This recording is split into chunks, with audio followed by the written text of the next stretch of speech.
Government shutdowns are so frustrating. The working class shouldn't be held hostage to political stubbornness or lobbyist influence. Federal employees, low and middle class families, and business owners pay the price for a game that's rigged in favor of the powerful. A shutdown is unpaid wages, delayed benefits, closed office, and government services grinding to a halt. Politicians can't fathom skipping meals, missing prescriptions, or worrying about losing insurance. The debates rarely start with the working class in mind.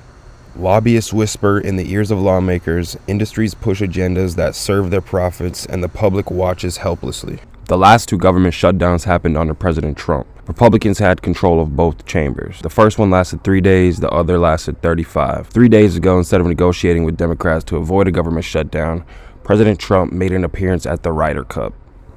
September 27th, only a few days before the potential government shutdown, he was seen golfing at his national golf club. As of right now, it seems President Trump would rather be negligent and shut down the government than face rising healthcare costs for working Americans. It shows you his priorities are not straight or serious. When Barack Obama was in office in 2011, he came very close to a government shutdown. Donald Trump famously said, "Government shutdown is entirely Obama's fault." What has changed?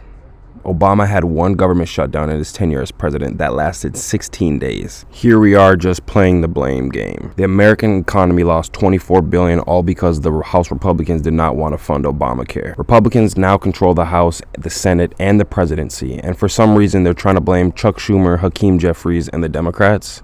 This shutdown is different. Millions of people are on the verge of losing health care, and Republican leaders are rejecting the demands of the Democratic leaders.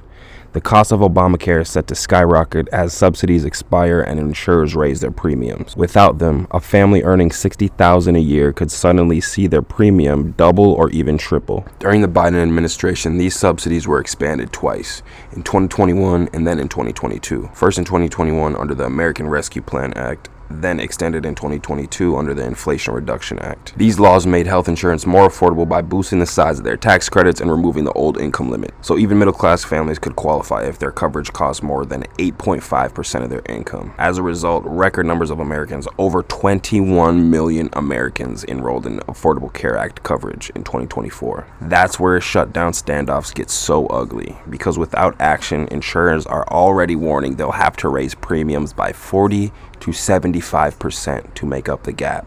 Millions could lose coverage altogether, either because they no longer qualify or simply can't afford the new prices. My question is, when are Americans going to be fed up? When are Americans going to stand up to these legislators and companies and try to work it out? Work out a better system for all Americans and try to actually put people over profits. I truly hope I can see it in my lifetime and not see our leaders golfing instead of working on plans so I can receive my medication and my grandma can receive her Social Security check.